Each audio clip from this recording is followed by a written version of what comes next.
안녕하세요. 토요미스테리 디바제시카입니다. 2000년 9월 29일 오후 1시 도쿄 고토구 가메이도의 한 아파트 한 동에서 누군가 집집마다 돌아다니면서 초인종을 누르고 있었습니다. 벌써 겁먹지 마시고요. 그 사람은 구청에서 나온 인구조사원이었죠. 이 아파트에 누가 사는지 실제 거주자를 파악하기 위해서 일일이 방문하고 있었던 건데 그가 멈춰선 곳은 604호. 아무리 초인종을 눌러도 안에서는 전혀 응답이 없었습니다. 집에 없구나 생각했고 발걸음을 돌리려던 순간 난생 처음 맡아보는 아주 강한 악취가 풍겨왔습니다. 604호에서 새어나오는 듯했죠. 이 냄새가 도저히 평범한 가정집에서 날 만한 그런 냄새가 아니었습니다. 즉각 수상하다는 생각이 들었고 결국 아파트 경비원에게 이 사실을 알리게 됩니다. 잠시 후에 관리인이 올라왔는데 듣던 대로 정말 고약하고 기분 나쁜 냄새가 진동하고 있었죠. 604호 초인종을 누르고 문을 두드렸지만 인기척이 없습니다. 근데 이 냄새가 집주인이 나타날 때까지 기다릴 만한 그런 수준이 아니었던 겁니다. 그래서 관리인이 별 수 없이 604호 현관문을 강제로라도 열어야겠다고 생각했죠. 그래서 무심코 문고리를 잡고 왔다 갔다 해보는데 어라, 예상외로 문이 스르르 열립니다.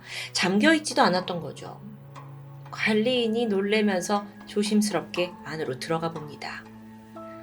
내부에는 냄새가 더 심각했습니다. 악취의 근원지가 확실했죠. 그렇게 집안을 살피다가 곧 비명을 지르고 바닥에 주저앉고 마는데요. 그가 본 건 반나의 상태로 침대에 누워있는 심하게 부패된 여성의 시신이었죠.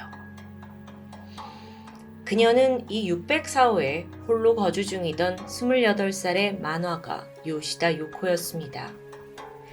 사실 발견 당시에 부패가 너무 심했어요. 그래서 유관이나 또 심지어 지문으로도 신원을 알 수 없었고요. 치아를 감식한 끝에야 겨우 신원을 알아내게 됩니다. 부패가 심했다 보니 정확히 언제 죽은지도 밝혀내기가 쉽지 않았죠. 그나마 명확한 건 질식사로 사망했다는 점입니다. 시신의 목이 졸린 흔적이 선명히 남아 있었거든요. 발견 당시 특이점이 있다면 얼굴에 흰 천이 덮어져 있었다는 겁니다. 옷은 상의만 입고 있었고 하의는 벗겨져 있었고요. 성폭행이 의심되긴 하지만 흔적은 발견되지 않습니다. 방안이 좀 어질렀던 걸 토대로 뭔가 다툼이 있었나 했지만 정작 몸에서는 멍이나 상처 또는 폭행의 흔적은 나오지 않습니다. 그런데 이 집에서 9월 18일자의 편의점 영수증이 발견돼요. 그렇다면 시신으로 발견되기 열흘 전까지는 살아있었다는 게 증명이 되겠죠. 참고로 요시다가 이렇게 혼자 산 지는 약 10년 정도 됐습니다. 한 달에 한 번씩 본가에 방문을 하곤 했죠. 마침 사망한 그 해에 이 오랜 자취 생활을 정리하고 본가로 들어갈 예정이었는데 안타깝게도 변을 당하고 만 겁니다.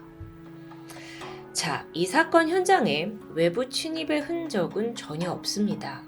어질러진 것도 없고 무엇보다도 집안에 꽤 돈이 있었어요. 300만 엔, 그러니까 하나로 3천만 원에 달하는 거금이었죠. 근데 그것조차 뒤지지 않았고 그대로 남아 있습니다. 강도살인은 아니라는 건데요. 여기서 눈여겨볼 게 뭐였냐면 이 아파트 같은 층 복도에 요시단의 집 열쇠가 떨어져 있었다는 거예요. 열쇠. 이 열쇠는 요시다가 평소 들고 다니던 건 아니었고 비상용으로 복사해둔 여벌의 열쇠였죠. 집주인이 원래 열쇠를 두고 여벌의 열쇠를 사용했을까요? 그게 아닐 가능성이 크죠. 그래서 이게 범인이 사용했다라는 거에 무게가 실렸고 경찰은 이 여벌의 세컨드 열쇠를 맡길 만큼 아주 가까운 사람이 저지른 범죄가 아닌가라고 초점을 맞추게 됩니다. 자, 그렇다 보니까 이 요시다의 지인들이 줄줄이 경찰서로 소환되기 시작했어요. 그런데 그 중에 의심 가는 사람이나 혹여 살해 동기가 있을 만한 사람은 당최 없었죠. 이 사건은 일단 시신의 발견이 좀 늦었습니다. 그리고 현장에서 뚜렷한 증거물도 없었고 수사가 쉽지 않아 보여요. 아파트 근처에 방범 CCTV도 없어서 누가 들어오고 나갔는지 확인할 수도 없었죠. 그럼 범인이 분명 들어왔고 나갔을 텐데 어떤 경로를 이용했을까 한번 예상해 볼까요? 이 아파트는 JR 전철과 도부철도가 지나가는 역에서 가깝습니다. 그리고 또 아파트 앞쪽에 큰 대로가 있었고요. 그렇다면 범인은 가까운 전철을 이용해서 이동했거나 대로나 여기에서 자전거나 택시로 도주한 게 아닌가라고 추정이 되죠. 이 부분은 추후에 굉장히 흥미로운 파트에서 다시 한번 언급됩니다. 한편 이번에 경찰은 요시다 요코의 행적을 추적했어요. 그녀는 만화가라고 제가 먼저 말씀을 드렸는데 자신의 본명이 아닌 스기자키 쿠우루라는 예명으로 활동하고 있었습니다. 동인지의 만화가로 이름이 알려져 있었죠. 고등학교 때부터 그림의 소질이 보였고 졸업 후에 본격적으로 작가 활동을 했는데 사실 그녀는 꽤나 인기 있는 작가였다고 합니다. 이미 20살 때 연수입이 1억 정도 되는 고수입을 올리면서 확실히 이 업계에서 자리매김을 했던 사람이죠. 그 인기가 또 수년간 이어왔고요. 그녀가 사망했을 당시 28살이었는데 사실 20살 때부터 탄탄하게 명성을 쌓은 겁니다. 그 인기를 좀 가늠할 수 있는 건 요시다가 생전에 참여를 했던 코믹 마켓이라는 데서 볼 수 있습니다. 이걸 줄여서 코미케라고도 부르는데 코믹 마켓이 뭐냐? 이게 1년에 2번 일본에서 개최되고 있는 세계 최대 규모의 만화, 그러니까 애니메이션 행사입니다. 3일간 열린다고 해요. 그리고 여기에 무려 50만 명이 넘는 사람들이 이제 참여를 하죠. 여러분이 모르신다 해도 저도 몰랐지만 상당히 큰 행사인 것 같습니다. 그렇다 보니 일본의 그 만화 작가들에겐 여기가 꿈의 무대라고 하는데요. 특징이 뭐냐면 작가가 각각의 그 지정된 부스에 앉아서 직접 얼굴을 비추고 또 자신의 작품을 판매합니다. 요시다가 부스를 열게 되면 매번 그녀를 만나고 싶고 또 그녀의 작품을 사려는 팬들이 줄 길게 늘어서 있었다고 해요. 굉장히 인기가 많았던 거죠. 요시다는 평소에 그 만화의 내용이 좀 여성들이 좋아할 만한 내용이었다고 합니다. 그래서 팬들도 당연히 여성이겠거니 싶었지만 특이하게도 그녀의 열혈 팬 중에는 남성들이 굉장히 많았다고 해요. 그 이유가 뭘까? 사실 요시다는요, 만화 외에도 외모가 굉장히 수려한 걸로도 유명했습니다. 그렇다 보니 남성 팬들에게 큰 관심과 사랑을 받았던 거죠. 자, 그렇게 보면 굉장히 자신의 분야에서 큰 성공을 거두었던 요시다입니다. 남부럽지 않은 삶을 살았을 것 같은데요. 이때 경찰이 의심했던 건 열성 팬들이었죠. 그래서 혹시나 하는 마음에 그 코믹 마켓에 참여했던 사람들, 더불어 관계자들까지 폭넓게 조사했습니다. 하지만 결국 여기서도 용의자를 선별해낼 수는 없었어요. 그런데 여러분, 생전에 요시다가 어떤 사람이었는가 이 행적을 파헤치다가 경찰이 엄청난 사실을 알게 됩니다. 그게 요시다가 생전 숨기고 싶어 했던 은밀한 비밀이었죠. 아니 정말 모두가 부러워할 만한 인생을 살 것 같던 그녀가 도대체 무슨 이유인지 시부야 술집에서 일했다는 부분입니다. 시부야 술집. 그녀가 일하던 술집은 일반적인 술집이 아니라 회원제로 운영이 돼요. 그러면서 여기에는 이제 유명 연예인들이나 스포츠 선수 같은 셀럽들이 드나들던 약간의 비밀 클럽이라고 할 수 있는데요. 혹시 요시다가 뭔가 만화의 소재를 좀 얻으려고 잠시 일했던 게 아닌가 싶지만 아니었죠. 그 업계에서는 쟤는 본업이 술집 여자고 부업이 만화가다 라는 소문이 돌 정도로 아주 자주 출근했던 사람이라고 합니다. 그럼 혹시 돈을 더 많이 벌려고 일했던 걸까요? 어쨌든 그녀가 왜 그 비밀클럽에서 일했는지의 이유는 좀 제쳐두고요. 경찰로서는 살인사건의 용의자 범위가 훨씬 확대되죠. 이 술집의 단골 연예인, 운동선수, 그리고 또 함께 일하던 동료들까지 다 신문을 시작합니다. 이번에는 증거를 좀 잡을 수 있지 않을까 하면서 철저하게 조사했지만 이게 혐의점이 도무지 발견되지 않습니다.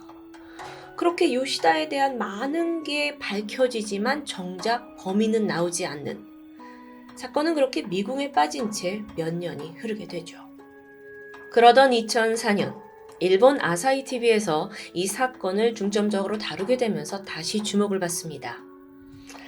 이 방송에서 그 요시다의 매니저였다라고 주장하는 남성 A씨가 등장해요. 그러면서 새로운 사실을 말해주는데 요시다가 죽기 얼마 전에 한 통의 편지를 자기한테 줬었다라고 털어놓습니다. 근데 그 편지를 주면서 요시다가 뭐라고 했냐면 읽지 말고 가지고만 있어달라. 나중에 때가 되면 열어봐라 라고 아주 의미심장한 말을 했다고 하는데요. 그 편지의 내용을 보니까 가히 놀라웠습니다. 난 아마 2, 3일 내로 죽을지도 모릅니다.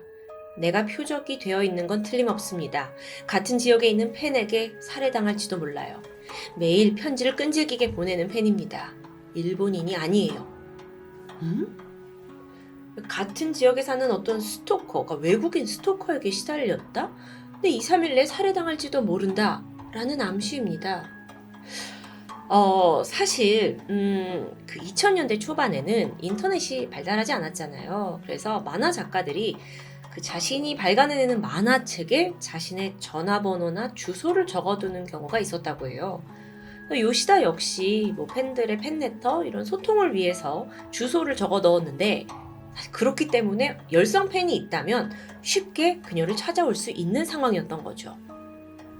자, 이 편지 좀 의미심장한데 이 내용이 만약 사실이라면 스토커가 집 주변을 맴돌다가 범행을 했을 수도 있죠.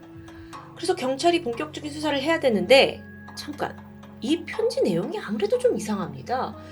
외국인이다? 그래서 진위 여부를 확인해야 했고 필적 감정을 의뢰하게 돼요. 이게 이제 살아생전 요시다의 글자체가 맞느냐를 확인하는데 대박! 반전이 있었습니다. 편지 요시다 거 아니었어요. 편지를 쓴 사람은 추적을 하다 보니 그 제보한 자칭 매니저 A씨였습니다. 알고 보니까 요시다의 매니저도 아니었고요. 아니 그럼 왜 이제 와서 이런 일을 저질렀냐? 일단 이 남성은요 요시다의 동창이었습니다. 동창. 아니 동창이 왜 이런 짓을 해? 혹시 범인 아니야? 싶었죠. 왜 이렇게 황당한 자작극을 벌였냐 했더니 나는 어렸을 적부터 인기 만화가가 된 요시다를 오랫동안 질투해왔었다. 그게 동기다라고 털어놓습니다. 그래서 이미 죽은 요시다를 팬에게 살해당한 비운의 작가로 만들려고 했던 걸까요? 근데요, 다시 생각해보면 이미 운명을 다한 사람한테 여전히 질투심을 느끼고 4년 후에 다시 나타나서 이런 짓을 저지른다? 이건 너무 의심스럽죠. 그래서 경찰도 이 사람에 대해서 집중 조사를 했다고 합니다. 그런데 증거를 조작했다고 체포를 할 수는 없고 다각도로 조사를 했지만 영 살해 혐의점은 찾을 수가 없었고요. 그래서 그는 수사선상에서 벗어납니다. 되게 많은 반전이 있는 것 같은데 좀 허무한 결말이었죠. 하지만 끝은 아닙니다. 자, 아사히 TV에서 이 관련된 내용을 방송했을 때 해외 수사관을 불러서 자문을 구하기도 했습니다. 아니 또 왜 여기서 외국 사람이 등장해 싶은데 그가 누구냐면 영국의 유명 예언가 크리스 로빈슨이었죠. 제가 예전에 한번 홈에서 다룬 적이 있었는데요. 간략하게 말씀드리면 이 사람이 16살 때 교통사고를 당해요. 그래서 혼수 상태가 되는데 이때 어떤 일을 겪었고 그 후로부터 꿈을 통해서 미래를 내다보는 능력이 생깁니다. 근데 그게 보통 꿈이 아니라 범죄 현장을 목격하는 능력을 얻게 된 거죠. 사실 이런 능력이 있다 그러면 망상장애 아니냐, 사기꾼 아니냐라고 판명이 나는데 크리스 로빈슨의 경우에는 영국에서도 실제로 그 예언들이 많이 적중을 하면서 명성을 크게 얻었습니다. 대표적으로는 체르노빌 원전 사건, 또 다이애나 비 사망 사건, 뉴욕 9.12 테러 사건 등등이었죠. 굵직굵직합니다. 그래서 그는 이후 꿈꾸는 수사관이라고 불리면서 미국, 영국의 정보기관과도 협력을 하고 있었어요. 꽤 믿을만한 사람이죠. 아사히 TV가 로빈슨에게 요시다 살인사건을 의뢰했던 겁니다. 그러자 로빈슨이 자신의 꿈에서 본 범인의 인상착의를 아주 구체적으로 알려줍니다. 보시는 건 그의 주장대로 그려진 몽타주입니다. 범인은 다소 어두운 얼굴을 가지고 있는 나이가 25살에서 35살 사이, 신장은 165 정도, 근육질 몸에 안경을 쓰지 않은 남성입니다. 무엇보다 로빈스는 범인이 살인을 저지른 후에 역에서 파란 기차를 탔고 종점에서 하차하는 것을 보았다고 말했죠. 그 하차한 곳이 범인이 사는 곳인데 그가 도주 중에 다리를 다쳐서 병원 치료를 받고 있었다라고 덧붙였습니다. 굉장히 구체적이죠. 그리고 신기해요. 기억하세요? 경찰도 그때 범인이 전철을 타고 도주했을 거라고 예상했었잖아요.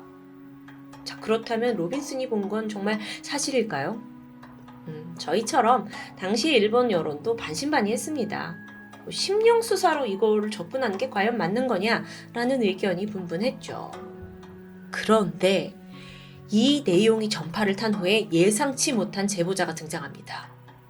자신이 범인의 그 인상착의와 너무도 비슷한 사람을 알고 있다면서 그가 평소 알고 있던 지인 B씨를 지목했던 겁니다. 실제 인물이 나왔어요. 자, 그럼 B씨, 이 사람이 어떤 사람이냐? 사건 당시에 25살이었습니다. 그리고 평소에 유흥을 즐기던 편인데 특히나 술집에서 일하던 종업원 그 여성에게 푹 빠져 있었다고 증언했죠. 물론 제보자는 그 B씨라는 사람이 좋아하던 사람이 정확히 누구인지는 모릅니다. 하지만 B씨가 잘 다니던 술집이 시부야에 있었고 마침 기억하시죠? 요시다가 일하던 그 술집도 시부야에 있습니다. 자, 내용을 좀 더 볼까요? 제보에 따르면 B씨가 당시에 빚을 지면서까지 그 여자 종업원 분에게 굉장히 적극적으로 선물도 주고 구애를 했다고 해요. 하지만 끝내 받아들여지지 않았죠. 그래서 무한하게 몇 번 거절이 반복되니까 B씨가 전화를 걸어서 폭언을 하는 등 상당히 폭력적인 성향을 보였다는데요. 결정적으로 여러분, 이 요시다 사건이 발생한 게 2000년 9월입니다. 근데 2000년 9월에 그가 다리 부상을 당해요. 그러면서 병원에서 치료를 받고 일을 쉬는 일이 생겼죠. 공교롭게도 이 시기까지 요시다의 사망 시기와 맞물려 있습니다. 근데 이게 끝이 아니에요. B씨가 사는 곳이 도부 카메이도선의 종점 인근 지역입니다. 그리고 도부 카메이도선은 파란색 기차고요. 헐, 이거 뭐죠? 저 사실 심령수사다 이렇게 나와가지고 좀 코웃음을 쳤는데 이게 뭔가 딱딱 들어맞으니까 너무 소름이 돋는데요. 정말 B씨는 몽타주하고 이상하리만큼 탁탁 들어맞는 사람이었습니다. 그런데 더 수상한 게 있죠. 그 문제 B씨가 요시다 사건 이후에 갑작스럽게 잠적을 했고 지금까지도 행방이 묘연하다는 점입니다. 제보자가 B씨를 제목했지만 결론적으로 그가 지금 어디 있는지 아무도 몰라요. 와, 대박. 왜 모를까요? 범죄를 저질렀기 때문은 아니었을까요? 경찰이 그 사람이 범인임을 굉장히 강하게 의심했고 발빠르게 추정에 나섰지만 끝내 B씨의 행방을 찾을 수는 없었습니다. 그리고 그걸 마지막으로 더 이상 이 수사에는 진척을 보이지 않았고요. 일본 유명 만화가 살인사건, 게다가 이게 밀실 살인사건입니다.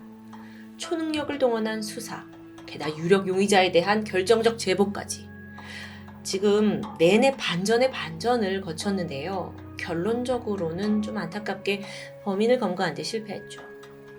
이 사건은 지금까지도 일본의 영구 미제 중 하나로 남아 있습니다. 아름다운 외모 덕분에 미인 만화가라는 아주 기분 좋은 별명을 얻었던 요시다 요코. 그녀의 황망한 죽음 후에 일본 내에서는 만화책을 통해서 작가의 개인정보가 유출되는 이 허술한 시스템에 대한 지적이 나왔습니다. 당연히 시정되어야 할 부분이죠. 사실 지금 시대 생각하면 이런 건 말도 안 되는 일인데요. 자, 그럼 과연 누가 그녀를 죽음으로 몰고 갔을까요? 스토커 팬? 아니면 그녀를 질투했던 동창 친구? 혹은 몽타주와 너무도 흡사한 B씨? 그 진실은 여전히 저 너머에 있습니다. 지금까지 토요미스테리 디바제시카입니다.